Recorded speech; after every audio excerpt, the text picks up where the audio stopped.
창세기 6장 5절부터 10절 말씀, 우리 같이 한 목소리로 읽겠습니다. 시작.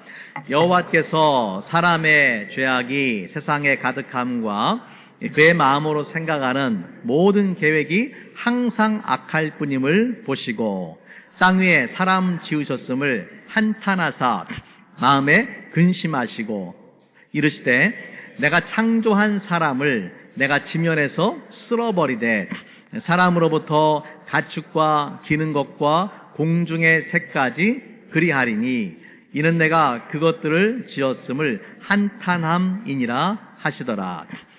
그러나 노아는 여호와께 은혜를 입었더라. 이것이 노아의 족본이라. 노아는 의인이요 당대의 완전한 자라. 그는 하나님과 동행하였으며 세 아들을 낳았으니 셈과 함과 야벳이라. 아멘. 자리에 앉으시기 바랍니다. 창세기 5장에서 우리가 노아의 족보를 봤어요. 노아의 족보는 노아를 통해서 5장에 나오는 족보는 가인으로 흐르는 족보가 아니라 셋을 통해서 노아와 노아의 세 아들까지 이르는 그런 족보입니다. 그 중에서도 지난 시간에 우리가 무두셀라에 관한 말씀을 함께 봤는데, 무두셀라의 특징이 뭡니까? 인류 역사상 가장 최장수를 한 사람이죠. 몇 살까지 살았어요? 969세를 살았어요. 969세. 무두셀라의 아들이 라멕인데, 라멕이 죽고서도 더 오래 살았어요. 자, 하나님께서 무두셀라의 생명을 969세가 되도록 오랫동안 살도록 연장시켜 주신 이유가 있다라고 그랬죠. 무엇 때문입니까?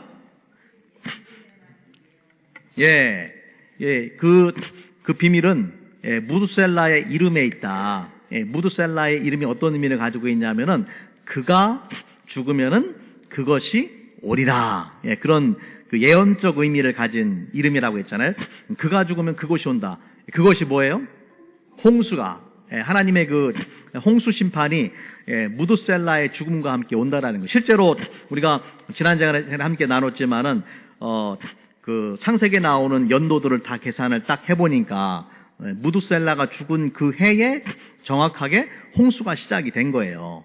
그래서 무두셀라의 인생을 하나님께서 960세가 되도록 연장시켜 주신 것은 그만큼 하나님께서 무두셀라의 나이만큼 오래 참고 기다리시고 인내하시면서 인간들이 죄를 회개하고 하나님께로 돌아오기를 원하시고 기회를 주셨다라는 것이죠. 하지만 인간이 끝까지 하나님께로 죄를 돌이키고 돌아온 것이 아니라 끝까지 죄를 범했어요. 하나님께서 어쩔 수 없이 홍수 심판으로 인류를 멸망하게 되는 것입니다. 하지만 오늘 이제 창세기 6장 말씀을 볼 텐데, 모든 인류가 죄를 범하고 하나님의 그 홍수 심판이 임하는데, 그 타락한 인류 가운데서 하나님의 은혜를 입은 사람, 하나님의 선택을 받은 사람이 있단 말이에요. 누구겠습니까? 오늘 말씀의 주인공인 노아죠. 오늘 말씀을 통해서 하나님의 은혜를 입은 이 노아가 또 어떤 삶을 살았는가 함께 말씀을 나누고자 합니다.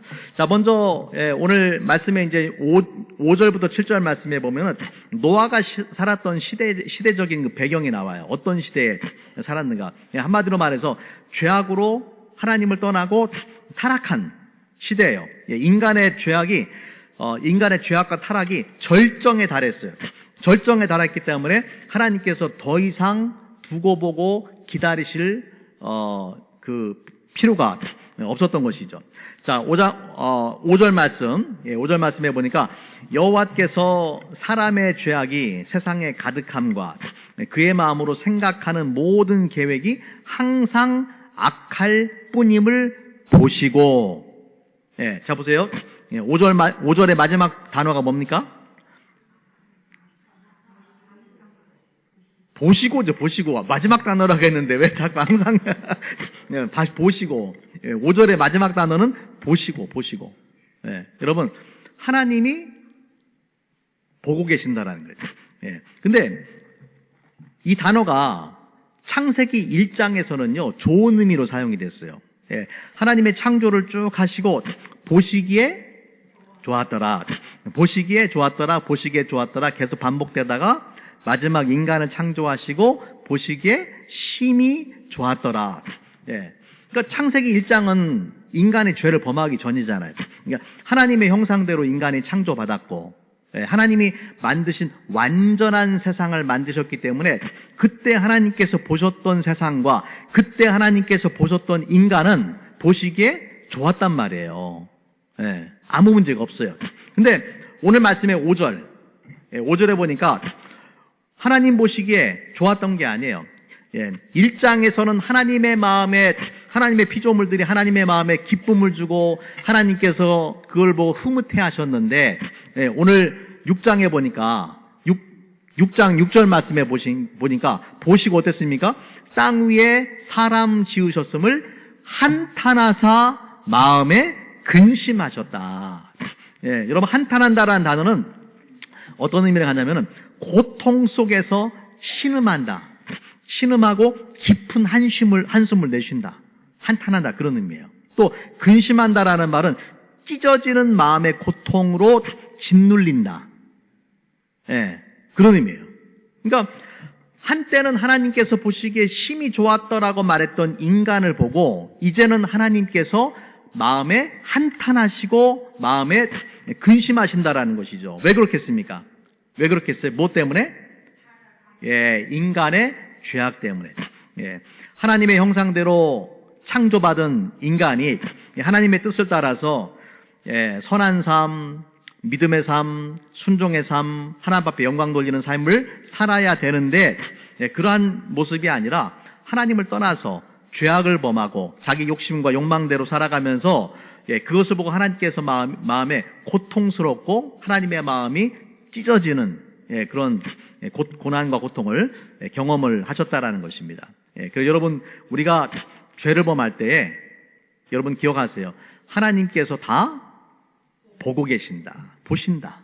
네, 그리고 우리가 죄를 범하면은 하나님께서 안타까워하시고 예, 아파하신다라는 것입니다. 자, 하나님의 마음을 하나님이 한탄하게 만들고 하나님의 마음에 근심을 준 그 인간의 죄악에 세 가지 특성이 있어요. 예, 오늘 말씀에 나오는 그 사람의 죄악에 관한 말씀인데 5절 말씀을 통해서 그 당시의 그 죄악, 그 당시뿐만 아니라 지금도 마찬가지죠. 예, 인간의 그 죄의 세 가지 특성을 우리가 발견할 수가 있는데 첫 번째는 뭐냐면요. 인간의 죄는 예, 마음으로부터 시작이 됩니다. 예, 오늘 이 말씀에 보니까 후반부에 보니까 뭐라고 되어 있습니까? 그의 마음으로 생각하는 모든 계획이 항상 악할 뿐임을 보셨다. 예, 모든 악은 마음으로부터 시작되는 거예요. 여러분 사람은 행위만을 봐요. 예, 사람은 행동만을 봐요. 근데 하나님은 뭘 보신다고요? 중심을 보신다. 마음을 보신다. 예, 그래서 아담과 하와가 죄를 범할 때도 선악과를 따먹는 행위의 죄를 범하기 전에 먼저 마음으로 예, 불신의 죄를 범했어요. 예, 불신의 죄를 범했기 때문에 불순종의 예, 죄를 예, 범한 것입니다. 성경은요 일관되게 인간의 그 모든 죄의 문제가 어디에서 시작되냐면은 예, 마음에서부터 시작된다. 예, 자 예레미야 17장 9절 말씀입니다. 같이 한번 읽어볼게요. 시작. 만물보다 거짓되고 심히 부패한 것은 마음이다.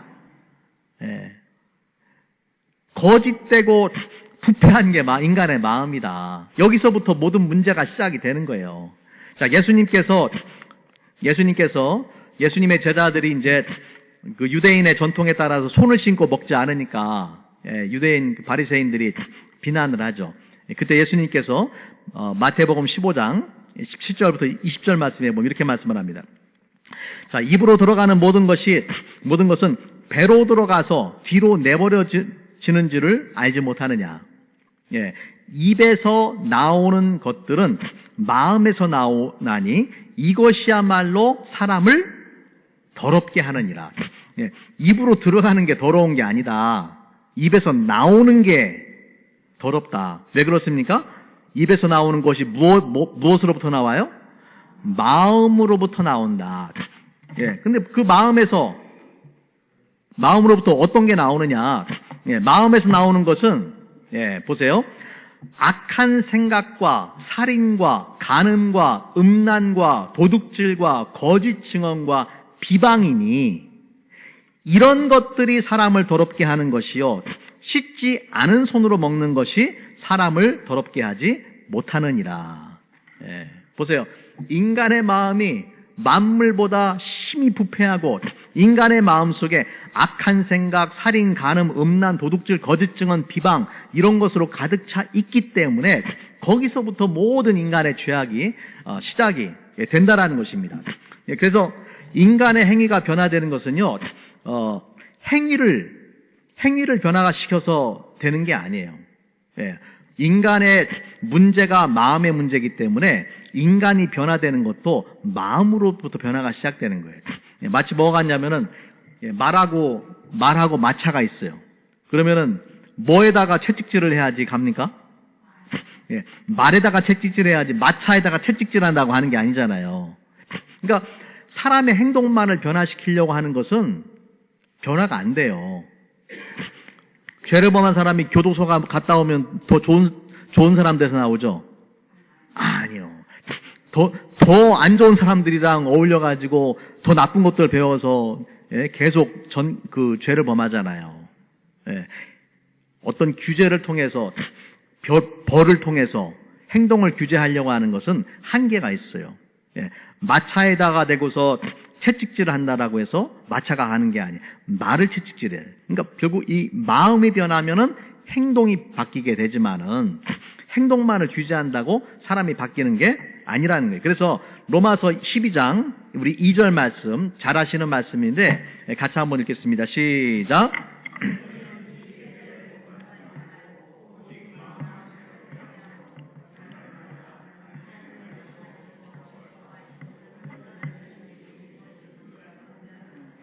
예, 이 세대를 본받지 말아라.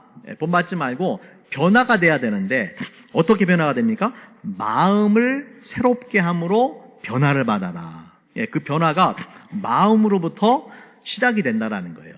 예, 그 인간의 마음으로부터 모든 것들이 악이 출발을 했다. 자, 두 번째 인간의 죄의 특성은 뭐냐면요. 예, 오늘 말씀의 그 본문으로 돌아가면은 예, 사람의 죄악이 세상에 가득했다, 만연했다. 예, 다시 말하자면은 한 사람도 빠짐없이 모두 죄인이다라는 말이에요. 한 사람도 하나님 앞에 의로운 존재가 없다라는 거예요. 그러니까 아담의 자손으로 태어난 인간은 태어날 때부터 죄인으로 태어나서 평생 동안 죄를 범하면서 살아가게 되는 것이죠. 여러분, 이것이 노아의 시대만 해당되는 이야기입니까? 예, 그렇지 않죠. 노아의 시대뿐만 아니라 우리가 살아가는 이 세상의 사람들의 영적인 상태도 마찬가지입니다. 그래서 로마서에 보면은 로마서는 복음을 가장 정확하게 잘 설명하고 있는 책인데 지금 제가 새벽기도 시간 로마서 강의를 하고 있어요. 예, 너무 중요한 말씀입니다. 여러분 꼭 가능하신 분들은 새벽기도 나오셔가지고 꼭 로마서 들으시기를 바랍니다. 자, 그 로마서에 보면은 복음을 가장 자세하게 설명하는데 1장부터 3장까지의 내용이 뭐냐면은 모든 사람이 죄인이라는 거예요. 이 죄에 대해서 아주 정확하게 자세하게 인간의 죄인인 것을 강력하게 증명을 하고 선포를 합니다. 그 결론이 뭐냐? 로마서 3장 10절 말씀. 기록된 바 같이 읽겠습니다. 시작. 기록된 바 의인은 없나니 하나도 없으며 깨닫는 자도 없고 하나님을 찾는 자도 없고 다 치우쳐 함께 무익하게 되고 선을 행하는 자가 없나니 하나도 없도다. 의인이 하나도 없다.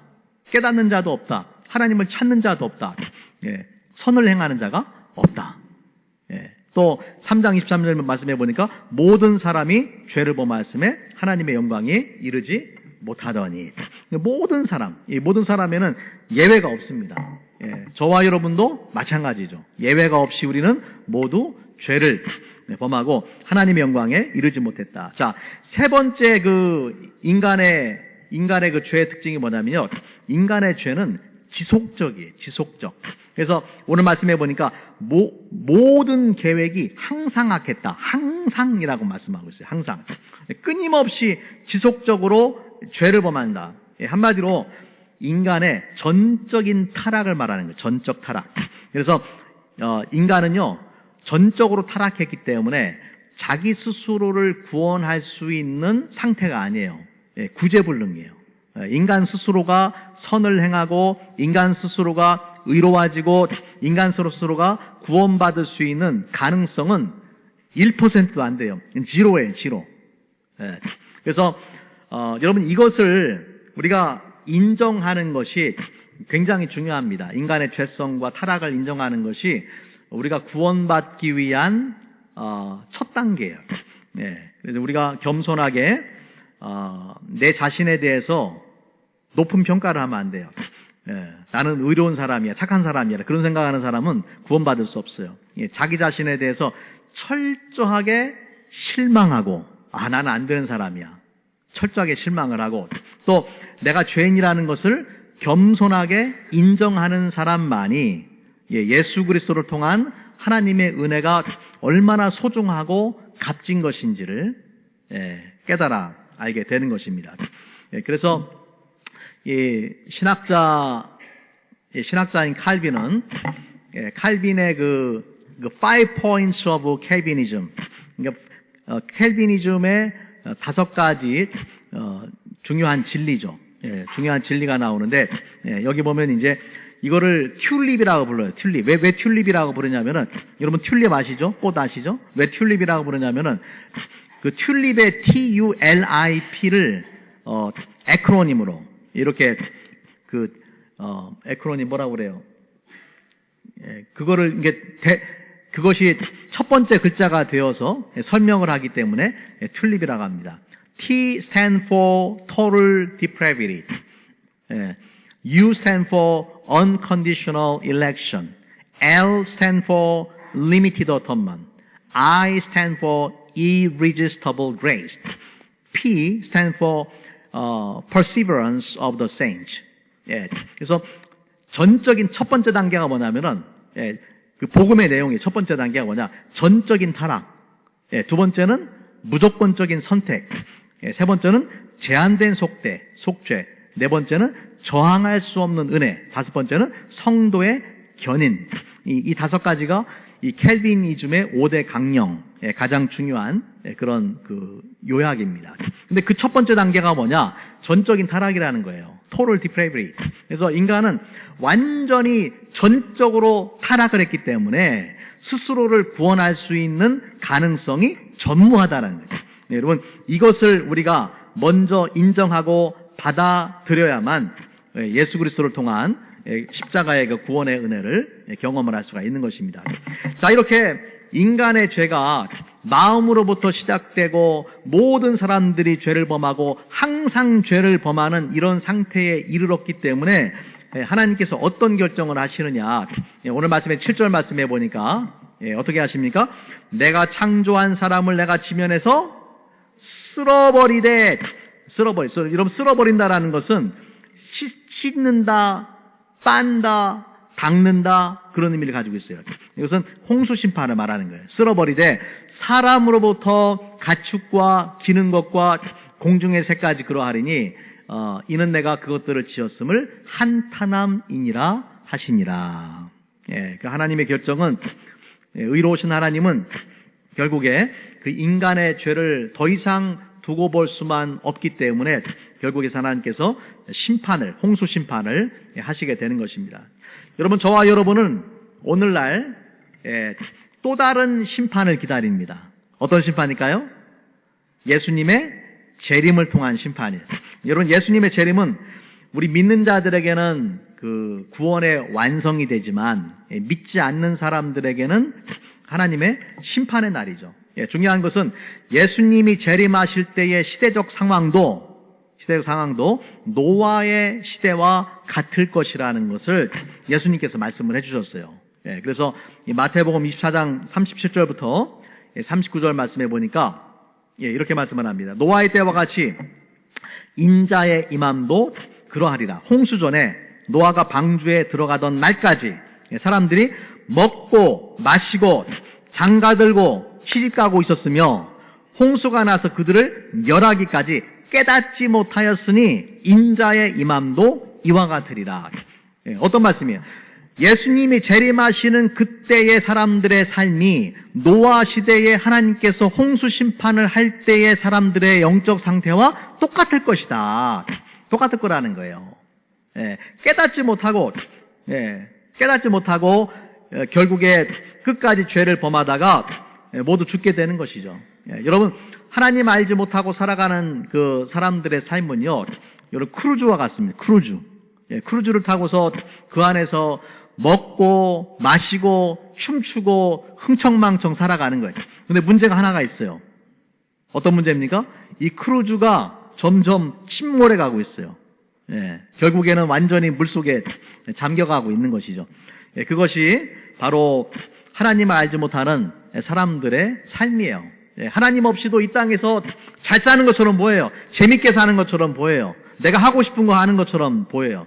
그러나 결국에는 하나님의 준엄한 심판을 모두 당하게 된다라는 것입니다. 여러분, 우리가 기억할 것은요, 예수님의 재림이 가까워 올수록 세상은 어떨까요? 더 좋아질까요? 악해질까요? 예, 더 악해집니다. 더 악해지고, 세상이 더 좋아진다면 예수님께서 심판할 이유가 없잖아요. 그죠? 예, 그러니까 더 악해지고, 또 사람들은 깨달을까요? 깨닫지 못할까요? 예, 깨닫지 못하는 거예요.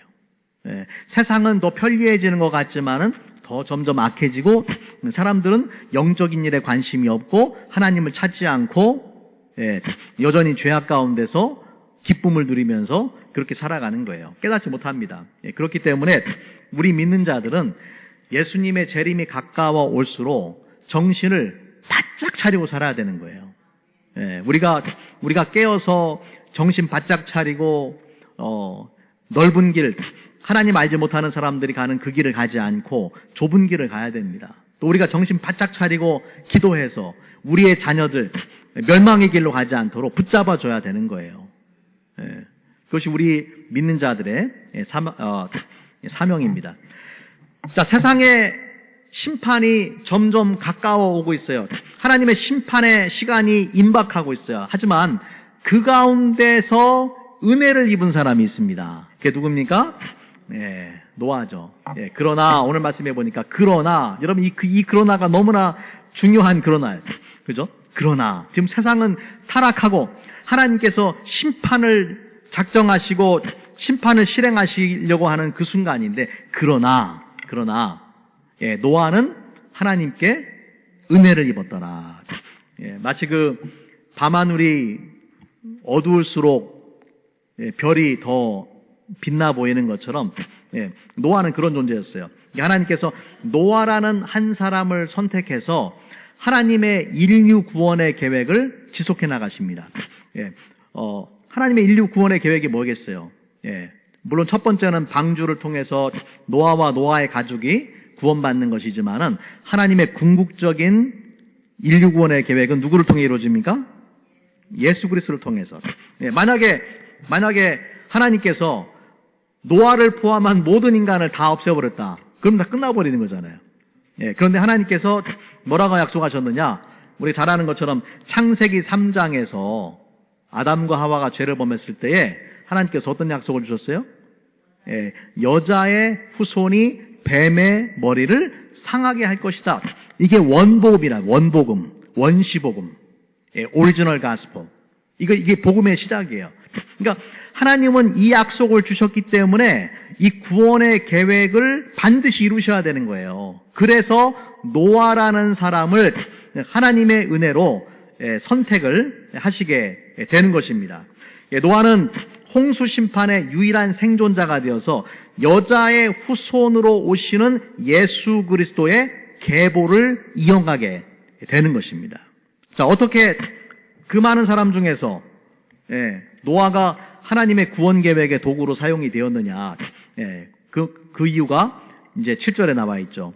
그것은 뭔가 하면은, 노아는 하나님께 뭘 입었어요?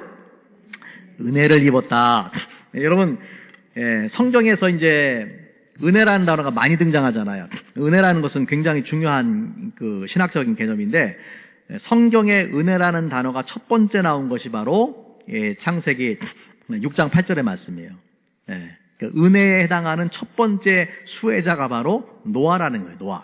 여러분, 은혜라는 것이 무엇입니까? 여러분, 은혜라는 것은 받을 자격이 없는 자에게 주어지는 하나님의 사랑이에요. 하나님의 선물이에요. 내가 받을 자격이 있었기 때문이 아니라 받을 자격이 전혀 없지만은 하나님의 선택에 의해서 주어지는 거예요. 다시 말하자면은 노아가 자격이 있어서 선택을 받은 것이 아니라 하나님의 전적인 은혜로 인류 구원의 도구로 선택을 받았다라는 것입니다. 하나님은 전적으로 타락한 인간들 중에서 특별히 노아를 선택해 주셔서 노아에게 은혜를 부어주셨다라는 거예요. 여러분, 저와 여러분이 구원받은 것도 마찬가지예요. 내가 잘나서 내가 하나님의 사랑을 받을 자격이 있기 때문에 내가 예수 그리스도의 그 보혈의 은혜와 능력을 요구할 만한 자격이 있기 때문에 구원받은 것이 아니죠. 그것이 아니라 하나님께서 우리를 사랑하셔서 전적인 은혜로 예수 그리스도를 통해서 우리를 구원해 주신 것입니다. 자, 우리가 잘 아는 에베소서 2장 8절과 9절 말씀 우리 같이 한 목소리 읽겠습니다. 시작. 너희는 그 은혜에 의하여 믿음으로 말미암아 구원을 받았으니 이것은 너희에게서 난 것이 아니요 하나님의 선물이라. 행위에서 난 것이 아니니 이는 누구든지 자랑하지 못하게 함이라. 이거 중요한 단어가 나오죠. 2장 8절에 은혜, 믿음, 구원. 구원이 어떻게 이루어져요? 은혜를 인하여 믿음으로 말미암아. 뭐가 먼저 왔어요? 은혜가 먼저 왔어요. 그러니까 구원이라는 것은 은혜와 믿음의 결합이에요. 은혜와 믿음의 결합. 그런데 중요한 것은 은혜가 없이는 믿음도 없다라는 거예요. 믿음 이전에 은혜가 먼저 오는 거예요. 하나님께서 은혜를 먼저 주셨어요. 은혜의 선물을 주셨어요. 그것을 받아들이는 것이 바로 믿음입니다. 이것은 하나님의 선물이에요. 그렇기 때문에 그 누구도 자랑할 수가 없다라고 말씀을 합니다. 하지만 우리가 구원받은 사람은 하나님의 은혜를 경험한 사람은 우리가 이제 구원받기에 합당한 사람이기 때문에 은혜를 받은 건 아니지만 구원의 은혜를 경험한 사람은 어떤 삶을 살아야 되냐면은 그 은혜에 합당한 삶을 또한 살아야 됩니다. 이것을 잘 보여준 사람이 노아의 삶이에요. 자, 오늘 말씀에 계속해서 이제 9절과 10절 말씀, 9절 말씀을 특별히 주의해서 보시면은 9절 말씀, 9절 다시 한번 읽겠습니다. 시작. 이것이 노아의 족본이라. 노아는 의인이요 당대의 완전한 자라. 그는 하나님과 동행하였으며. 노아의 족보라는 단어는 역사 또는 이야기라는 말이에요. 창세기에서 새로운 이야기를 시작할 때에 반복적으로 사용하는 그런 표현입니다. 노아의 족보다. 자, 하나님의 은혜를 입은 노아가 어떻게 살았는지를 잘 보여주는 것이 이 9절에 나오는데 세 가지 중요한 표현들이 나옵니다. 어떤 표현이 나옵니까? 노아는 의인이고 당대의 완전한 자고 하나님과 동행하는 삶을 살았다. 동행하는 삶을 살았다. 자, 먼저 노아는 의인이에요. 의인이라는 것은 행위의 관점에서 보면은 아무런 그 죄가 없다 그런 말이 아니라 다른 사람에 비해서 상대적으로 그 선하고 정직한 삶을 살았다라고 봐야 됩니다. 행위적인 관점에서 볼 때는. 하지만은 구속사적인 관점, 우리가 하나님의 구원의 관점에서 보자면은 인간은 완전히 의로워지지 않으면 구원받을 수가 없는 거예요. 그죠? 그래서 그 노아가 의인이라는 표현은 노아가 하나님의 은혜를 입고 그것을 믿음으로 말미암아서 의인이 되었다라고 우리가 볼 수가 있어요. 자, 그때는 근데 아직 이제 예수님 오시지 않았잖아요. 예수님 오시지 않았는데 어떻게 믿음으로 구원을 받느냐 그렇게 얘기할 수 있지만은 보세요. 아담으로부터 노아에 이르기까지 아담과 하와가 어떤 그 자기 후손들을 모아놓고 이 선악과를 먹은 이야기, 또 이 구원에 관한 이야기, 여자의 후손에 대한 구원에 관한 이야기, 그것을 해줬을까요? 해주지 않았을까요? 예? 당연히 해줬겠죠, 당연히. 예. 지금 아담의 후손들은요, 몇 대가 같이 공존해서 살았어요. 예. 한 세대가 살고 죽은 게 아니라 몇 세대가 같이 살았어요. 오랫동안 살았기 때문에. 예. 그러니까 아담이 자기 자녀와 후손들을 다 모아놓고 분명히 얘기하는 거예요. 얘들아, 예, 미안하다. 내가 죄를 범해가지고 너희들이 이 고생을 하는구나. 예, 하면서, 예, 이제 선악과 이야기를 해주고, 하지만 감사하게도 하나님께서 너희 시조 할머니인 이브를 통해서, 예, 여자의 후손으로 뱀의 머리를 상하게 할 메시아를 보내주신다라고 분명히 약속하셨단다. 라고 반복해서 이야기해 줬을 것입니다. 그 이야기가 너무나 중요한 이야기니까 그걸 계속해서 반복해서 이야기하면서 노아도 조상 대대로 전해져 온 이 약속의 말씀을 분명하게 믿었을 것입니다. 그렇겠죠? 예, 그래서 우리가 구약은요, 오실 메시아에 관한 약속을 믿는 거예요. 신약 시대부터는 오신 메시아를 믿는 거예요. 예, 그러니까 구약에도 메시아에 관한 믿음이 있어요. 아직 오시지 않았지만은 오실 메시아에 관한 믿음이 있었단 말이에요. 자, 우리가 이것을 어디에서 발견할 수 있냐면 히브리서 11장 은 이제 믿음의 장이잖아요. 예, 그 말씀에 보면 노아가 등장을 하는데, 예, 자 보세요. 믿음으로 노아는 아직 보이지 않는 일에 경고하심을 받아 경외함으로 방주를 준비하여 그 집을 구원하였으니 이로 말미암아 세상을 정죄하고 믿음을 따르는 의의 상속자가 되었느니라. 믿음을 따라서 어떻게 됐다고요? 의의 상속자가 되었다. 예, 그러니까 노아가 의롭게 된 것은 무엇 때문이라고요? 믿음 때문이다라는 거예요. 믿음 때문이다. 예. 방주는 예수 그리스도의 예표입니다. 그죠? 방주 안에 들어오는 사람만이 홍수 심판을 면하고 구원을 받아요. 예수 그리스도 안에 들어오는 사람들만이 심판을 면할 수가 있어요. 예, 그래서 이러한 믿음을 노아가 가지고 있었다라는 것입니다. 뿐만 아니라 노아는 의를 선포하는 사람이었어요. 베드로후서 2장 5절 말씀에 보면 옛 세상을 용서하지 아니하시고 오직 의를 전파하는 노아와 그 7 식구를 보존하시고 경건하지 아니한 자들의 세상에 홍수를 내리셨으며, 노아가 믿음으로 의롭다함을 받았을 뿐만 아니라 오직 의를 전파했다라고, 그렇게 성경은 말씀을 합니다.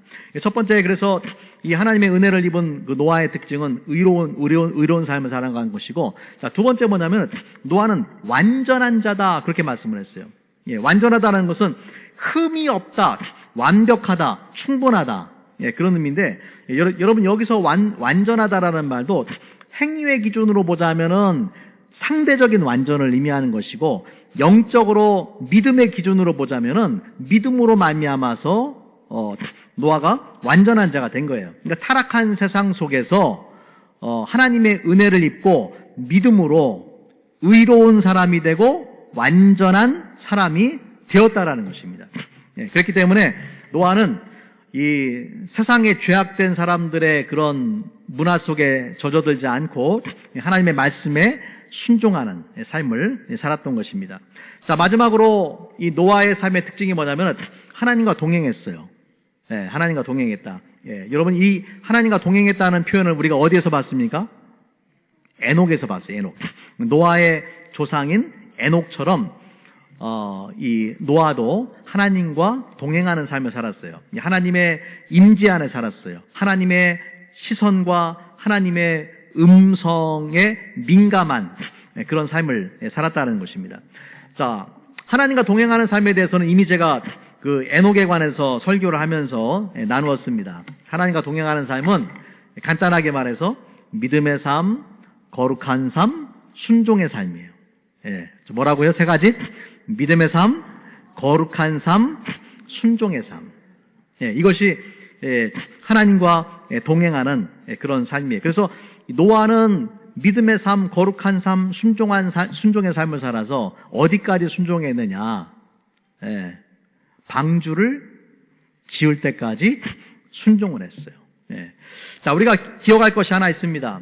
그것은 뭐냐면 노아가 의로운 삶, 완전한 삶, 하나님과 동행하는 삶을 살았기 때문에 하나님의 은혜를 입은 게 아니에요. 그 반대입니다. 반대예요. 하나님의 은혜를 입었기 때문에 노아가 의로운 삶, 완전한 삶, 하나님과 동행하는 삶을 살았어요. 8절이 9절 앞에 나오잖아요. 하나님의 은혜를 입어서, 그러니까 모든 사람이 죄를 범했는데 노아는 하나님의 은혜를 입었단 말이에요. 그리고 하나님의 은혜를 입어서 선택받았던 노아는 하나님 앞에 의로운 삶, 완전한 삶, 하나님과 동행하는 삶을 살았다라는 것입니다. 여러분, 은혜는 은혜로 끝나버리는 것이 아닙니다. 은혜는 반드시 변화된 삶을 낳습니다. 저와 여러분도 십자가의 은혜로 구원을 경험한 사람이기 때문에 구원받은 하나님의 자녀로서 우리가 변화된 삶을 살아야 될 줄로 믿습니다. 우리가 변화된 삶을 살기 때문에 구원받은 게 아니라 구원의 은혜를 경험했기 때문에 변화된 삶을 결과적으로 살아야 되는 것입니다. 그래서 오늘 말씀을 정리하자면 노아처럼 저와 여러분은 은혜를 입은 사람이에요. 오늘 이 노아의 이야기를 통해서 하나님께서 저와 여러분에게 주시는 음성은 뭐냐면은 너는 은혜 받은 자의 삶을 살고 있느냐라고 물어보시는 거예요. 너는 노아처럼 하나님의 선택을 받고 하나님의 은혜로 구원받은 하나님의 자녀로서 그렇게 살고 있느냐? 의로운 삶, 완전한 삶, 하나님과 동행하는 삶을 살고 있느냐라고 하나님께서 물어보시는 것입니다. 여러분, 우리는 악하고 영적으로 어두운 세상에 살아가면서 하나님의 전적인 은혜로, 십자가 보혈의 은혜로 구원을 받았어요. 이제 우리가 남은 인생을 어떻게 살아야 되느냐? 주님의 은혜에 보답하는 삶, 변화된 삶을 살아가야 될 줄로 믿습니다. 우리가 그러한 인생을 살아갈 때 하나님께서 노아를 들어서 사용하시고 노아를 통해서 구원의 역사를 이루어 가신 것처럼 저와 여러분을 통해서 하나님의 구원 역사가 지금도 그 스토리가 쓰여가고 있는 것입니다. 저와 여러분을 통해서 복음이 선포되어지고 땅끝까지 또 선교가 이루어지고 결국에는 하나님 나라가 예수님께서 이 땅에 재림하시고 하나님의 왕국이 이 땅에 완성되는 거예요. 바로 저와 여러분이 노아처럼 쓰임받는 인생을 살아갈 수 있게 되는 것입니다. 같이 한번 기도하겠습니다. 오늘 말씀 붙잡고 함께 잠깐 묵상하면서 기도하기 원합니다. 오늘 말씀 붙잡고 기도할 때 주님, 노아처럼, 노아의 시대처럼 우리가 살아가는 시대는 하나님을 떠나서 모든 인간이 죄를 범하고 지속적으로 정말 죄를 범하고 선을 행하는 자가 아무도 없고 하나님을 찾는 자도 없는 전적인 타락의 그런 삶을 살아갑니다. 그 가운데서 하나님께서 우리를 사랑하셔서 우리를 선택하시고 십자가 보혈의 은혜로 우리를 구원해 주심을 인해서 감사합니다. 내가 잘나서 내가 구원받을 자격이 있어서가 아니라 하나님의 전적인 은혜의 산물인 줄로 믿습니다. 하나님, 구원받은 하나님의 자녀로서 오늘 말씀 속에 노아처럼 우리가 의로운 삶, 완전한 삶, 하나님과 동행하는 그런 삶을 살게 하여 주시옵소서. 하나님의 구원 역사의 한 부분을 우리가 담당하는 그러한 영광스러운 삶을 살게 하여 주시옵소서. 우리 같이 한번 우리 기도하는 시간 갖겠습니다.